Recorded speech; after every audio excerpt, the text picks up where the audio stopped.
"You're just dead weight around here," my son shouted at me across the kitchen table. "Now that Dad's gone, I'm selling his company. You're on your own." I just smiled and said, "All right, good luck." What happened next would teach him exactly who he was messing with. If you're watching this, subscribe and let me know where you're watching from. Michael had been planning this little speech since David's cancer diagnosis 6 months ago. I could see it in his eyes during the funeral, not grief, but greed. His wife, Jessica, kept whispering in his ear, both of them calculating dollar signs while the pastor talked about David's 40-year legacy. "Mom, let's be realistic," Michael continued, puffing out his chest like some corporate executive. "You helped Dad with paperwork, sure, but the real business decisions were always his. Now someone needs to step up." Someone. As if I hadn't been David's equal partner in building Henderson Construction from our garage into a $3 million operation. "I already have 3 buyers lined up," Jessica chimed in, scrolling through her phone. "The market's hot. We could close within a month and split the proceeds." Split the proceeds. How generous of them to include me in the division of my own life's work. "And honestly, Mom," Michael said, leaning back in David's chair, "it's time you learned some independence. Dad protected you from business realities for too long."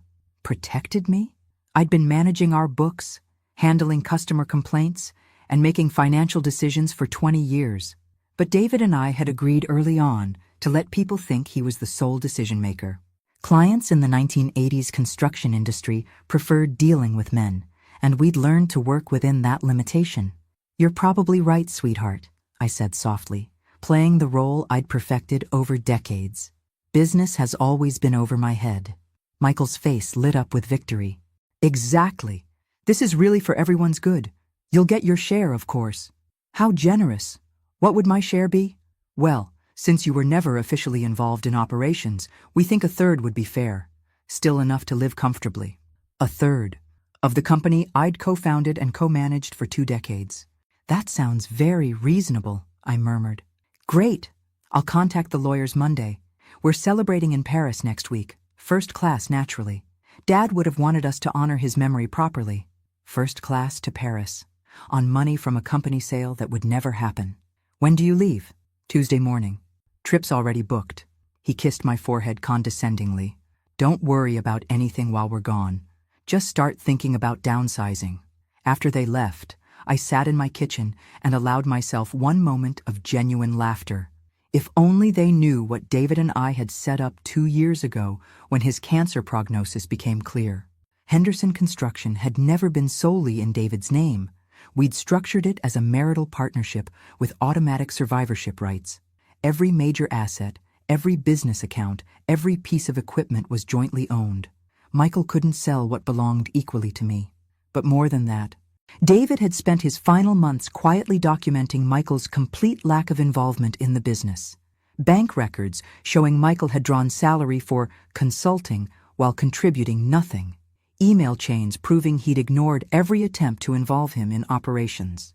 Testimony from employees about his attitude and absence. I pulled out my phone and called our lawyer. "Robert? It's Linda. Yes, I think it's time to activate David's plan. Michael just informed me he's selling our company.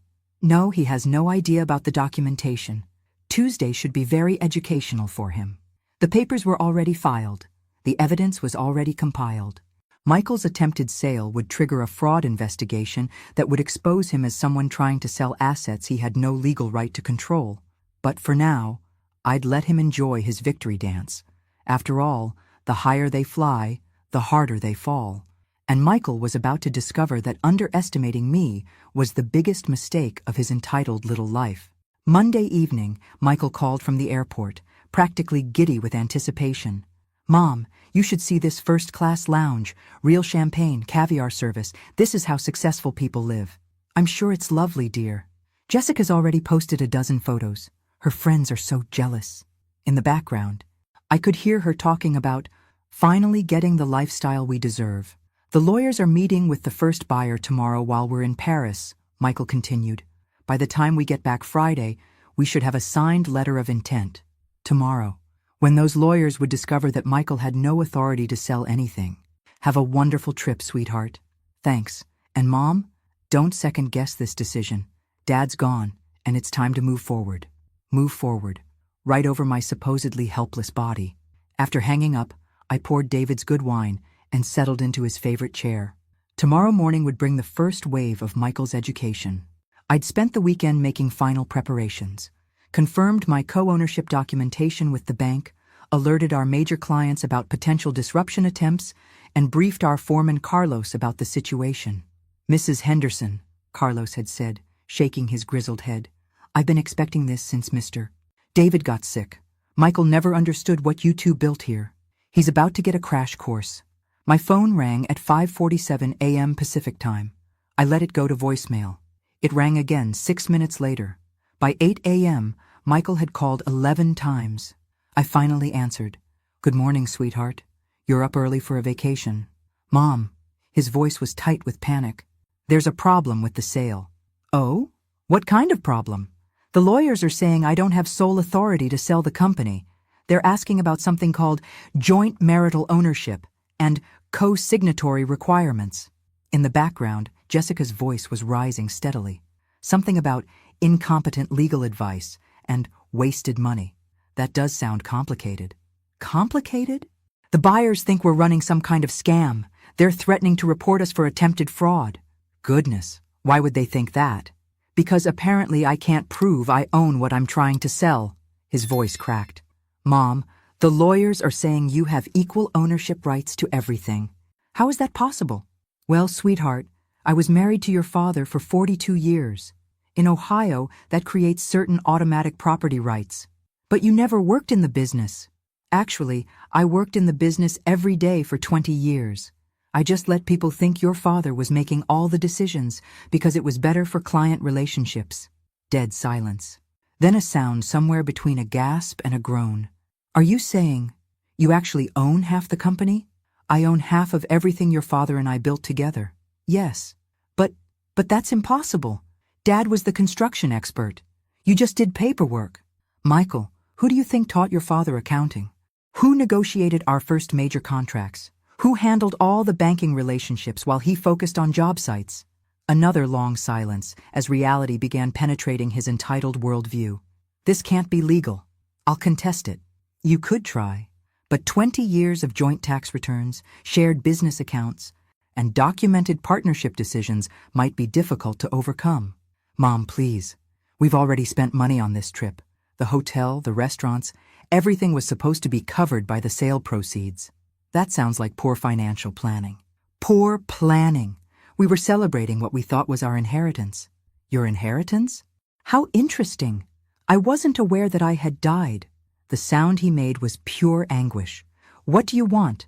Money? A bigger share? Just tell me what it'll take. I want you to come home and have a conversation about respect, responsibility, and what your father actually intended for this company. And then you'll approve the sale? We'll discuss it. We're stuck here until Friday. Our return flights aren't until then. Then you have 4 days to think about how you want to approach our conversation." After hanging up, I called Carlos. "How did the crew take the news about Michael's attempted sale?" "About like you'd expect. Tommy said if that boy sells this company, he'll quit before the ink dries." "Well, Tommy can stop worrying. Michael just discovered that selling requires the agreement of both owners." "And the other owner has opinions?" "The other owner has very strong opinions about protecting what she and her husband built together." Wednesday brought 17 calls. I answered the 10th one. "Where have you been?" Michael screamed. "I've been calling for hours." "I've been working, dear. Someone has to run the company while you're on vacation." "Run the company? You can't just take over." "I'm not taking over anything. I'm exercising my rights as co-owner and surviving spouse." "This is insane." "You're stealing my inheritance." "Your inheritance?" "Michael, your father left you something very specific in his will. Would you like to know what it was?" "Yes." I pulled out the document David had written during his final weeks. Not the simplified version I'd mentioned before, but his actual last wishes. "To my son Michael, I leave you the opportunity to earn your place in this family business through honest work, respect for others, and demonstrated competence. The choice of what to do with this opportunity is yours alone." Silence. "That's it? An opportunity? Your father believed that anything worth having should be earned, not inherited. But I'm his son. Yes, and I was his wife and business partner. He trusted me to decide whether you've earned the right to inherit what we built. This is blackmail. This is a test. Your father designed it specifically for this situation. What situation? The situation where you'd try to sell his life's work for quick cash while treating me like I was worthless. In the background, Jessica was having what sounded like a complete meltdown. I caught words like bankruptcy and my parents and how embarrassing. Mom, we're desperate here. Our credit cards are maxed out. The hotel is demanding payment. Have you considered getting jobs? Jobs? We're in Paris. We don't speak French. Sounds like you should have planned better. Please. I know I said some things I shouldn't have. I was upset about Dad dying. I wasn't thinking clearly. Actually, you were thinking very clearly. You were thinking about money, specifically how to get it without earning it. What do you want me to do? I want you to come home and prove you're capable of the maturity and work ethic your father hoped to see in you. And if I do that, then we'll discuss your future role in the family business. Will you help us get home? I considered this. Part of me wanted to leave them stranded as a lesson, but David would have wanted me to show mercy alongside justice. I'll arrange transportation, economy class. You'll work off the cost when you get back. Thank you. God, thank you. Don't thank me yet, Michael. The hard part is just beginning. Friday evening, I picked up my son and daughter-in-law from the airport. They looked like refugees from a disaster zone, rumpled clothes, exhausted faces, and the hunched shoulders of people who'd learned that the world doesn't revolve around them. Hi, Mom, Michael said quietly. Hello, sweetheart. We drove home in silence. Not the comfortable quiet of people who understood each other, but the awkward tension of family members trying to figure out where they stood. Your old room is available, I told Michael as we pulled into the driveway. Rent is $500 a month. Rent? Jessica sputtered. He's your son. He's a 35-year-old man who needs to learn financial responsibility. Michael looked at Jessica, then back at me. That's fair. When is it due? 1st of the month. And Michael? You start work Monday morning, 7 a.m. sharp. Work where? Henderson Construction. You wanted to understand the business? Time to learn it from the ground up. What about me? Jessica demanded. What about you? Where am I supposed to work? That's entirely up to you. But if you're staying in my house, you'll contribute to household expenses.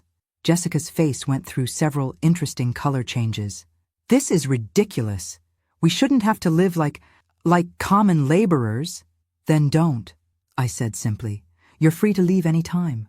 She stormed upstairs without another word.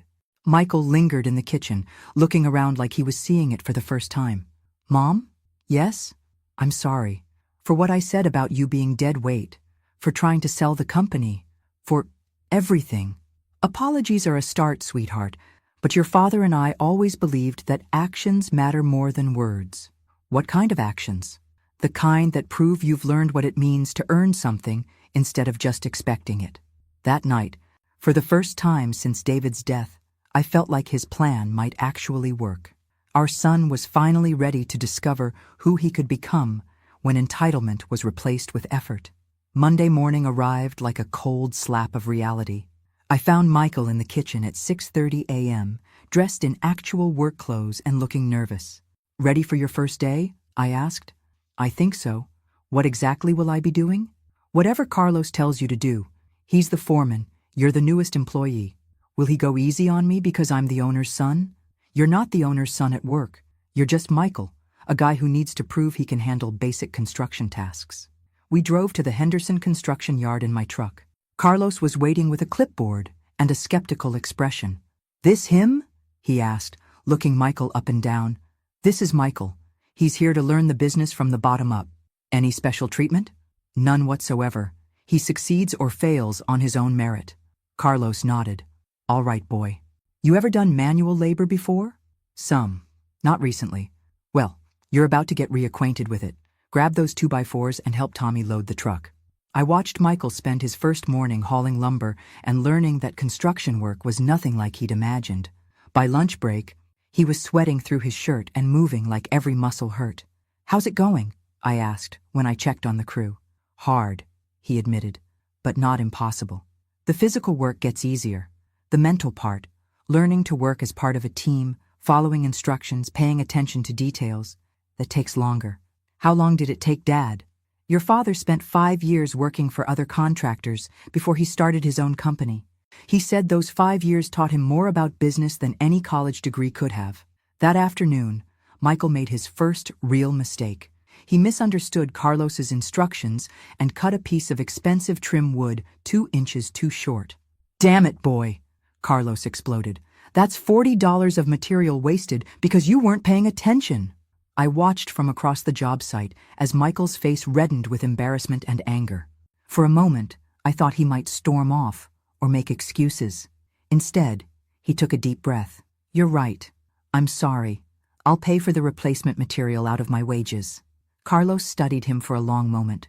Mistakes happen, but they happen less when you listen more and assume less. "Yes, sir." That evening, Michael came home exhausted and discouraged. "I don't know if I can do this," he told me over dinner. "Everything is harder than it looks, and I feel like I'm constantly screwing up."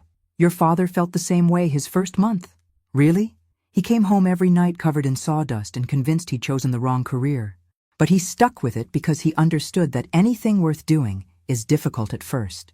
What kept him going? The satisfaction of building something with his hands, the respect of co-workers who saw him improve every day, and the knowledge that he was learning skills that would serve him for life. Do you think I can learn those same skills? I think you can learn anything you're willing to work for. 3 weeks into his construction education, Michael had stopped complaining about sore muscles and started asking intelligent questions about building techniques. Carlos began giving him slightly more complex tasks, measuring, marking cuts, even some basic electrical work under supervision. "He's improving," Carlos told me privately. "Not fast, but steady. And he listens to feedback instead of arguing. That's progress. The other guys are starting to accept him too. He doesn't act superior anymore." Meanwhile, Jessica was struggling with the reality of needing actual employment. She'd applied for several retail positions, but kept getting turned down. Apparently, a 3-year gap in employment while supporting my husband's career development didn't impress potential employers. "This is humiliating," she complained one evening. "I have a college degree." "So do lots of people who work retail," Michael replied. "There's nothing shameful about honest work." "Don't lecture me about honest work. You're doing construction because your mother is forcing you to." "No, I'm doing construction because I never bothered to learn any actual skills. Mom's giving me the chance to develop some." This was a new perspective from Michael, viewing his situation as an opportunity rather than a punishment. "Fine," Jessica snapped, "but I'm not going to pretend I'm happy about living like this." That weekend, I found Michael in David's study, reading construction manuals and building codes. Homework? Research. I want to understand the technical side better. Carlos says I need to learn the why behind the instructions, not just the what. Your father spent hours in here studying when he was building the business. I'm starting to understand why. There's so much more to construction than just hammering nails. Looking at him bent over the same books David had studied 30 years earlier, I felt something I hadn't experienced since before the funeral. Genuine hope for our son's future. Maybe Michael was finally ready to become the man his father had always believed he could be. 2 months into Michael's construction apprenticeship, Jessica made her decision. "I can't do this anymore," she announced over breakfast. "I'm filing for divorce." Michael looked up from his coffee, and I was surprised to see something like relief in his eyes. "Are you sure? I didn't sign up to be married to a construction worker living in his mother's house," she said coldly. "This isn't the life I planned." "What life did you plan?" "The life your father promised us. Money, status, respect in the community. Not this poverty. We're not poor, Jessica. We're just not rich." "Same thing." "No, it's not. Poor means you can't afford necessities. We can afford everything we need. We just can't afford everything we want." This distinction between needs and wants was something the old Michael had never understood. "I'm moving back with my parents," Jessica continued. "My lawyer will be in touch about property division." "What property? We don't own anything." "Exactly my point." After she left, Michael sat quietly for several minutes. "Are you okay?" I asked. "Yeah, actually, I am. I kept thinking I should fight to save the marriage. But honestly, I don't think there was anything real to save." "What do you mean?" Jessica fell in love with what she thought I was going to become, not who I actually was. And I fell in love with how she made me look to other people, not who she really was. This level of self-awareness was completely new for Michael. Do you regret the marriage? I regret that we both wasted 3 years pretending to be people we weren't. But I don't regret learning that I want something different now. What do you want? I want to build something real. A life based on actual accomplishments, not just inherited advantages. That afternoon at the job site, Carlos called Michael over. I've been watching you for 2 months, he said. You ready for more responsibility? What kind of responsibility? Customer interaction. Mrs. Patterson needs a small deck added to her house. Simple job, good client. I want you to handle the estimate and manage the project. This was a significant step up, from manual labor to customer service and project management. You think I'm ready? I think you've earned the chance to find out. Michael spent 3 hours at Mrs. Patterson's house, measuring her space, discussing her needs, and explaining options within her budget. When he came back, he had a signed contract and a detailed project plan. How did it go? I asked. Better than I expected. Mrs. Patterson reminded me of you, actually. Someone who deserved to be treated with respect, not talked down to. What did you promise her? A simple deck design that fits her space and budget, completed in 2 weeks with minimal disruption to her routine. Can you deliver that? I think so. Carlos says I can manage a crew of 2 guys, and I've already worked out the materials list and timeline. The Patterson project became Michael's first real test as a leader rather than just a worker. I watched him coordinate with suppliers, manage his small crew, and solve unexpected problems without panic or excuses. Your boy's got potential, one of the subcontractors told me. He listens to advice, makes decisions when needed, and isn't afraid to admit when he doesn't know something. The deck was completed on time and under budget. Mrs. Patterson was so pleased that she recommended Henderson Construction to 3 of her neighbors. How does it feel? I asked Michael that evening. Like I finally understand what Dad meant about building something that matters. How so? Mrs. Patterson told me the deck will let her have coffee outside for the first time in years. She seemed genuinely happy. I've never had a job before where I could see how my work actually improved someone's life. Your father always said the best part of construction was making people's dreams come true. I used to think that was just marketing talk. Now I get it. 3 months later, Michael had managed 6 successful projects and earned the respect of both customers and co-workers. Carlos began talking about promoting him to assistant foreman. He's ready for bigger challenges, Carlos told me. Not because he's your son, but because he's earned it. What kind of challenges? Managing multiple projects. Training new workers, maybe even handling some of the business development.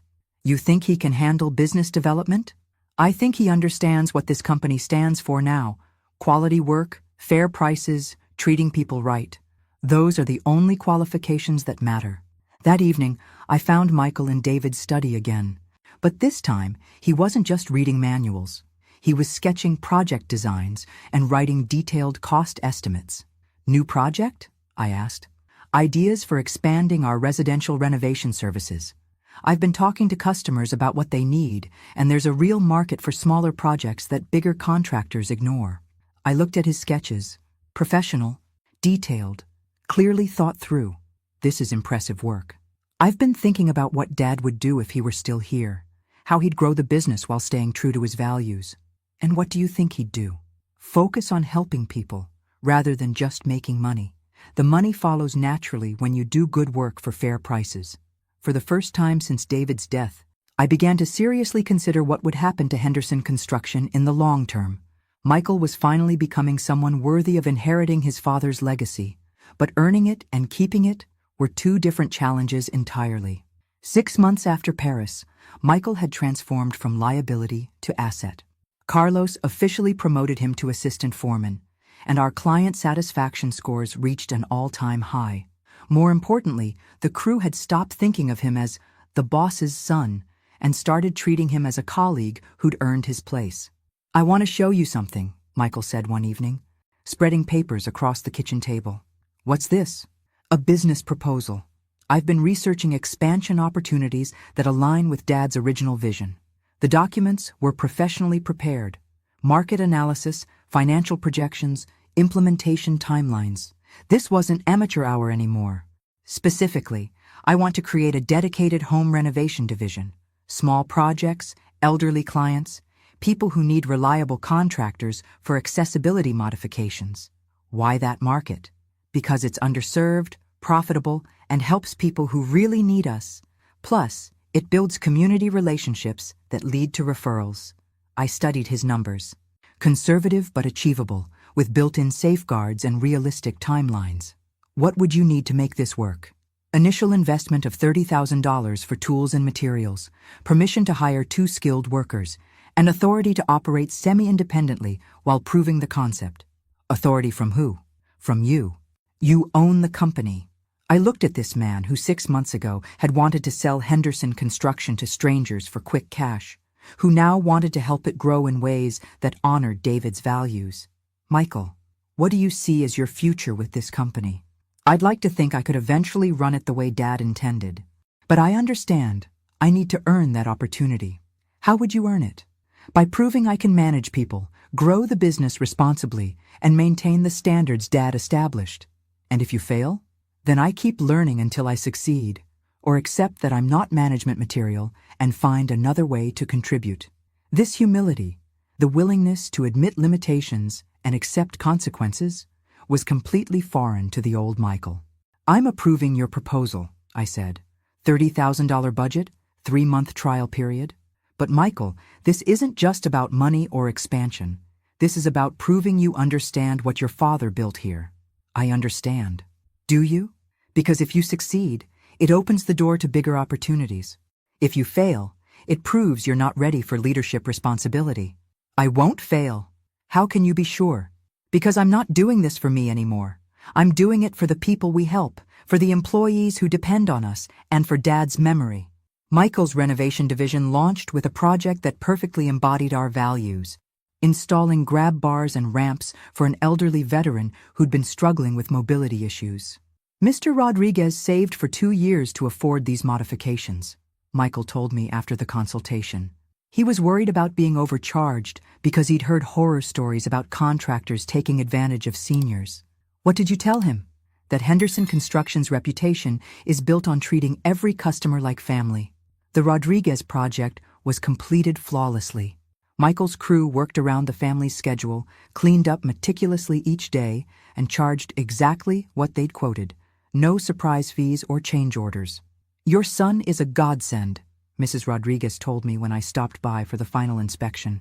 He explained everything clearly, showed up when promised, and treated my husband with such respect. Word spread quickly through the senior community. Within 6 weeks, Michael's renovation team was booked solid with accessibility modifications, bathroom updates, and small home repairs. We need to hire more people, Michael told me after his 2nd month. I'm getting calls every day. What kind of people? Skilled workers who share our values. People who understand that customer service is just as important as technical competence. Michael's hiring choices showed remarkable judgment. Instead of poaching experienced workers from competitors, he focused on training promising candidates who were hungry to learn. This is Tony Martinez. He introduced a young man who couldn't have been older than 25. He's been doing handyman work, but wants to learn proper construction techniques. Good attitude, reliable, great with customers. And this is Helen Chang, he continued, gesturing to a woman in her 40s. She's switching careers from office work to construction. Fresh perspective, excellent organizational skills, really cares about doing quality work. Why these people specifically? Because they want to be here for the right reasons. They're not just looking for a paycheck. They want to build something meaningful. Watching Michael work with his team, I saw David's leadership style reflected in unexpected ways.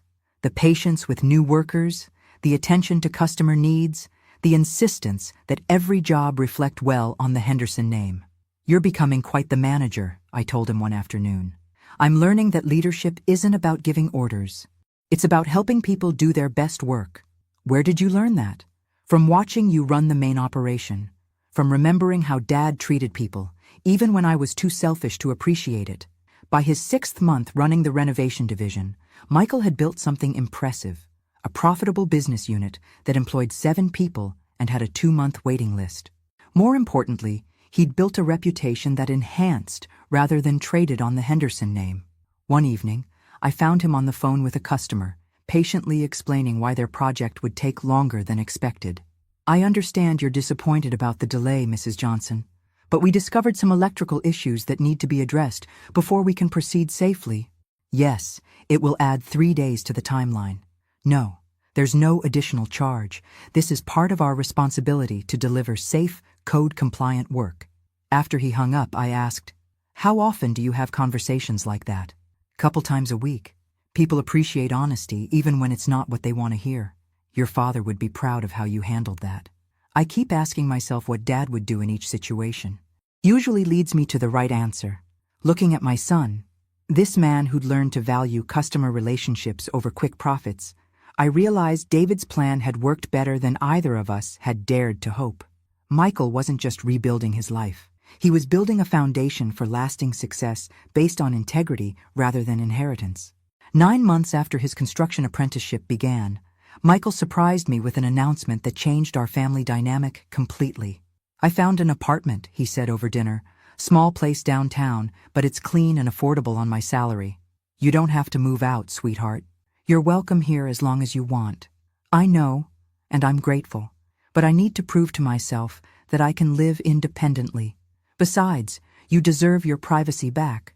This decision, moving out by choice rather than necessity, showed a level of maturity that would have been unthinkable a year ago.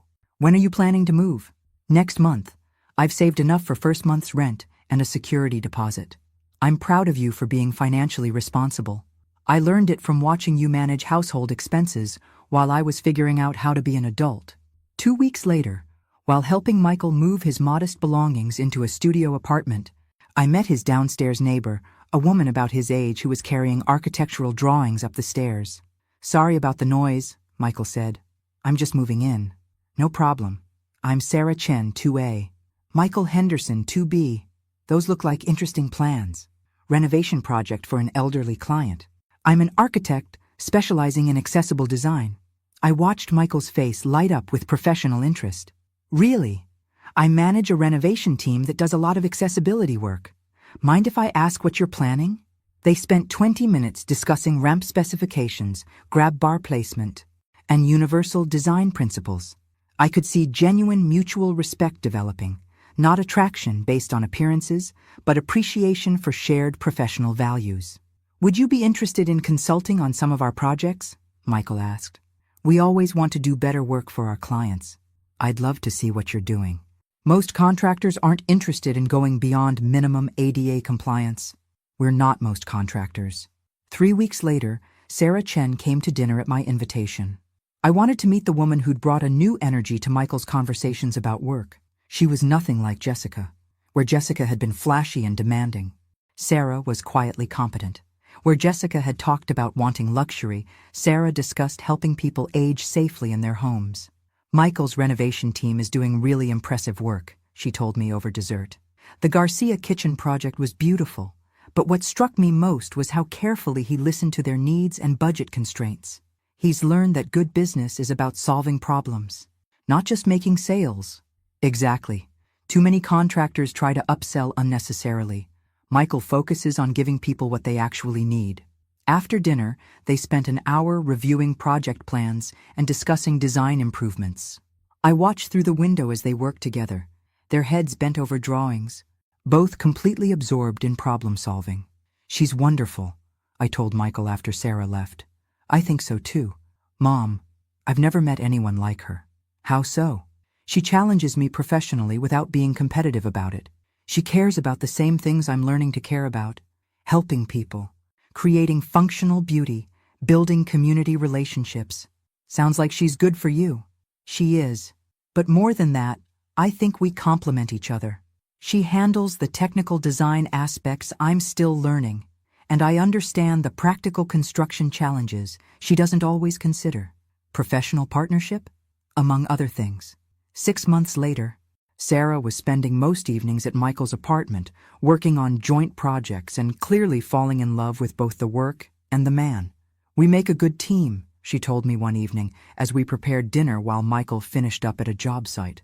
"In what way?"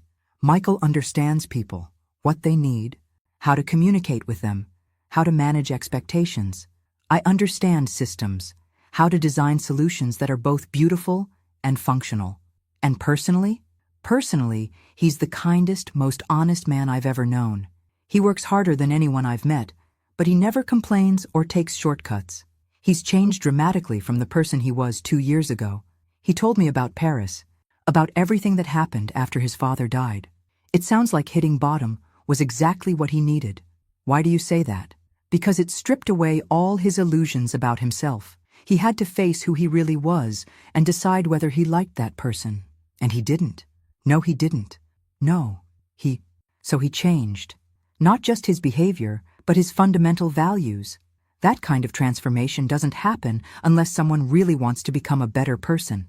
That Christmas, Michael proposed to Sarah in our living room, not with an expensive ring or elaborate gesture, but with a heartfelt speech about wanting to build a life together based on shared values and mutual respect. "I can't offer you wealth or luxury," he told her in front of our small family gathering, "but I can offer you partnership, honesty, and the promise that we'll build something meaningful together." "That's all I've ever wanted," Sarah replied through happy tears. They married the following spring in a simple ceremony at our local church, with Carlos serving as Michael's best man, and me walking Sarah down the aisle at her request. "David would have loved this," I told Michael during the reception. "He would have loved her," Michael agreed. "She's everything he hoped I'd be smart enough to appreciate." "What do you mean? Someone who values substance over appearance? Who cares more about helping people than impressing them? Who understands that the best things in life are built slowly and carefully?" Sounds like you've learned what real love looks like. I've learned what real partnership looks like. Sarah and I don't just make each other happy, we make each other better. Looking around at the reception, simple decorations, homemade food, guests who genuinely cared about the couple rather than just attending for social obligation, I felt David's presence more strongly than I had since his funeral. Our son had finally learned to value the things that actually mattered, and he'd found someone who shared those values completely. 1 year after Michael and Sarah's wedding, they bought a small house 3 streets away from me, not because they had to, but because they wanted to stay close to family while building their independent life. "It needs work," Michael told me as we toured the 1950s ranch house, "but the bones are good. And Sarah has amazing ideas for maximizing the space." "What kind of work? Kitchen renovation? Bathroom update? Maybe finishing the basement for a home office? Nothing huge, but enough to make it truly ours." "Are you planning to do the work yourselves?" "Most of it. Sarah's designing everything, and I'll handle the construction with help from the crew on weekends." Watching them plan their home renovations, I saw the perfect blend of Sarah's design expertise and Michael's construction knowledge.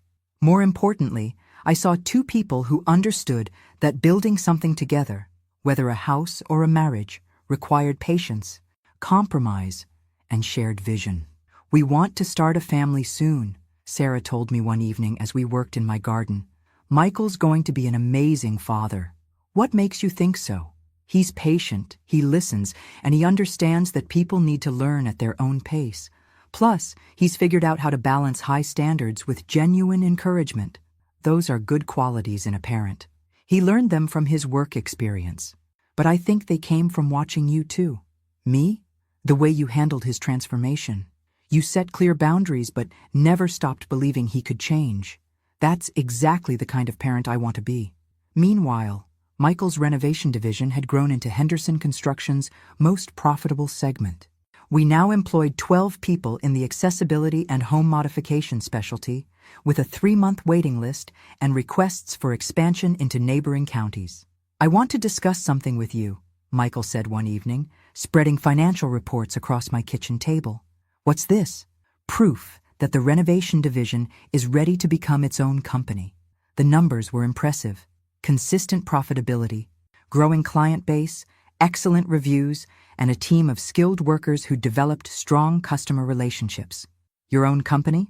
"Henderson Home Modifications, LLC, a subsidiary of Henderson Construction, but operated independently with its own profit-sharing and growth potential." "Why separate it?" "Because it's become big enough to need dedicated management, and because I think it could serve as a training ground for the next generation of Henderson Construction leadership." "Next generation?" Sarah and I want our children to understand the construction business, even if they choose different careers. And there are several crew members who show management potential but need opportunities to develop those skills. This long-term thinking, planning not just for immediate success, but for sustainable growth and employee development, showed how completely Michael had internalized David's business philosophy. What would you need to make this work? Authority to operate independently while maintaining Henderson quality standards, profit-sharing agreement with the parent company, and your approval to use the Henderson name. Michael, using the Henderson name isn't something I give lightly. I understand. But I think I've earned the right to build on what Dad started. I looked at this man who'd spent 3 years proving his competence, integrity, and commitment to our family values. You have earned it, but with conditions. What conditions? Quarterly reviews for the first 2 years, continued employment for all current renovation team members, and a formal succession plan that protects both companies if something happens to you. All reasonable. Anything else? Yes. I want to discuss your long-term future with Henderson Construction itself. Michael looked surprised. What do you mean? I mean, it's time we talked about ownership transition. Your father always intended for you to inherit the business, but only after proving you were worthy of it. And you think I've proven that? I think you've proven something more important, that you understand what this business really represents. I pulled out documents that Robert Morrison had prepared months earlier, partnership agreements that would gradually transfer ownership to Michael based on continued performance and character demonstration. This gives you increasing control over 5 years, with full ownership transfer when you turn 40. Michael read through the partnership terms carefully. This is more than I expected. It's what your father wanted, once you'd shown you could handle the responsibility. What if I don't meet the performance standards? Then we modify the timeline. But Michael, I'm not worried about your performance anymore. I'm worried about whether you want the responsibility. What do you mean? I mean, running Henderson Construction isn't just about managing projects and employees. It's about preserving a legacy, maintaining community relationships, and training the next generation. That's a lifetime commitment. I understand. And yes, I want that responsibility, even knowing it means less time for your own family, more stress, more difficult decisions. Dad managed to balance family and business. I can learn to do the same. Your father had help. So do I. Sarah understands the business, supports the mission, and wants to be part of building something meaningful. Looking at my son, this man who'd learned to think beyond his own immediate interests, I felt confident that David's legacy would be in good hands. But first, Michael would need to face one more test: learning to lead during a crisis. And unfortunately, that test was coming sooner than any of us expected. 18 months into Michael's independent management of the renovation division, we faced our first major crisis, a client lawsuit that threatened both companies' reputations. The Martineau family claimed that Henderson Home Modifications had caused water damage during a bathroom renovation, resulting in $50,000 in repairs and temporary housing costs. They were demanding compensation and threatening to take their story to local media. This could destroy everything we've built, Michael told me, pacing my living room with legal documents in his hand. Tell me exactly what happened. We renovated their master bathroom 6 months ago. Last week, they discovered water damage in the walls and ceiling below. They're claiming our plumbing work caused a slow leak that's been building up. What does Tony think?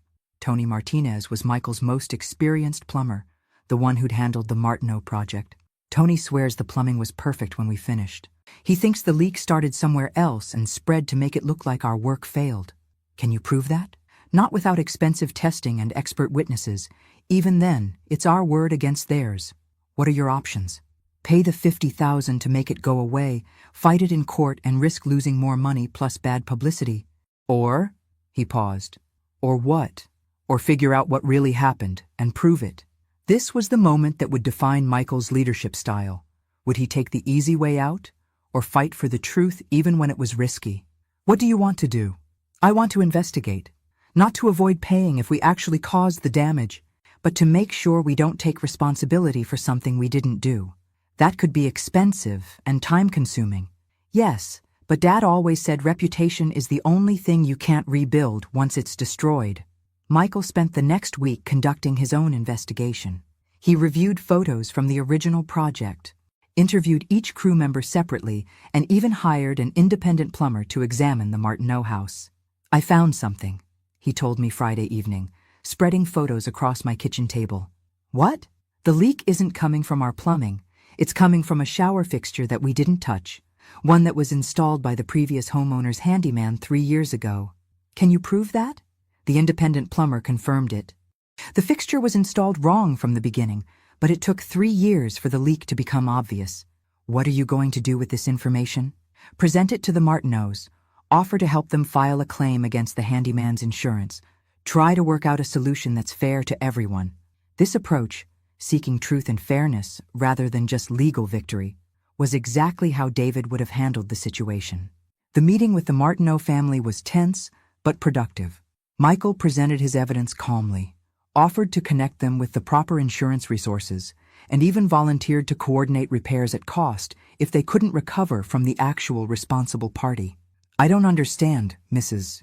Martineau said. "If you didn't cause this, why are you offering to help fix it?" "Because you're dealing with a problem that started during a project in your home, even if it wasn't directly our fault. We want to make sure you're taken care of." 2 weeks later, the handyman's insurance company accepted responsibility for the damage. The Martineaus not only dropped their lawsuit, but hired Henderson Home Modifications for additional work in their house. "How did you know they'd react that way?" I asked Michael. "I didn't, but I knew that doing the right thing was more important than protecting ourselves from unfair accusations, even if it had cost us money." Even then, Dad always said that short-term financial losses are recoverable, but reputation damage lasts forever. Your father would be proud of how you handled that crisis. I hope so. But more than that, I hope I'm setting the right example for my team. They were watching to see whether I'd throw them under the bus to protect the company. And what did they see? That I'll fight for the truth even when it's difficult, and that I'll stand behind their work when I know it's quality. The Martineau crisis became a turning point for Michael's leadership credibility. Word spread through the construction community about how he'd handled the situation, and both companies started receiving referrals specifically because of their reputation for integrity. "Funny how doing the right thing turned out to be good business," Sarah observed one evening. "Dad always said that ethical behavior and successful business weren't opposites. They were the same thing over the long term." 6 months later, Michael faced his biggest leadership test yet. Carlos announced his retirement after 30 years with Henderson Construction. "I'm getting too old for this work," Carlos told us over dinner. "Time to let younger people take over." "Who's going to replace you?" I asked. "That's up to you and Michael, but I think Tommy Rodriguez is ready for more responsibility." Tommy had worked for us for 8 years, starting as general labor and working his way up to crew leader. He was skilled, reliable, and respected by both workers and customers. "What do you think?" I asked Michael. "I think Carlos is right about Tommy, but I also think we need to restructure how we manage the main construction operation." "How so?" "Split it into 2 divisions, commercial projects and residential construction.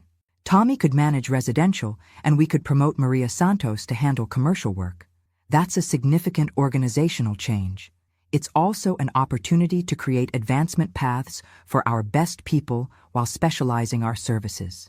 This kind of strategic thinking, seeing change as opportunity rather than just problem solving, showed how much Michael had grown as a business leader. The transition went smoothly. Tommy and Maria both embraced their new responsibilities, and the specialized divisions allowed us to serve clients more effectively while providing career growth for long-term employees. "Your boy's ready for the big chair," Carlos told me at his retirement party. "You think so?" "I know so. He's got your husband's vision, but he's also got something David sometimes lacked." "What's that?" "Patience with people who are still learning. David could be hard on folks who didn't pick things up quickly.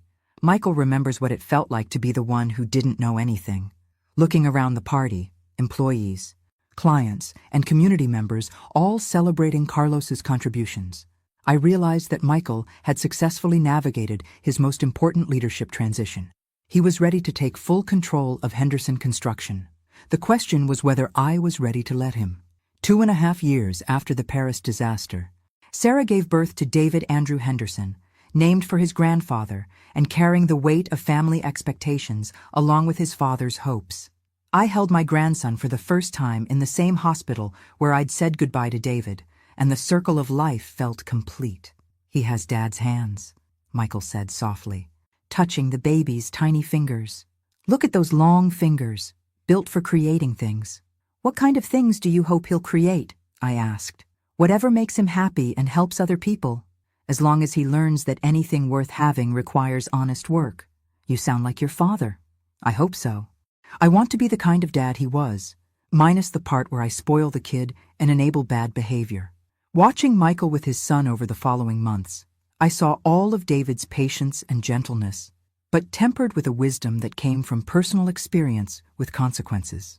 "He's not going to grow up entitled like I did," Michael told me one evening as we watched Sarah feed the baby. "This little guy is going to understand that respect is earned, not inherited." "How will you teach him that?" "By example, by showing him what it looks like to work hard, treat people fairly, and build something meaningful." 6 months later, Michael presented me with a comprehensive business plan that took my breath away. "This is a 5-year strategy for Henderson Construction," he said, spreading professionally bound documents across my kitchen table. "Growth projections, market analysis, competitive positioning, and succession planning." The plan was sophisticated, realistic, and clearly showed Michael's complete understanding of both the technical and business aspects of our industry. "Where did you learn to prepare something this detailed?" "Night classes in business management, consultation with Sarah on the financial modeling, and a lot of advice from our accountant and lawyer." "What are your primary goals?" "Sustainable growth that maintains our quality standards, employee development programs that create advancement opportunities, and community involvement that builds long-term relationships." "Any major changes?" "I want to start a scholarship program, the David Henderson Memorial Scholarship for students pursuing construction trades education."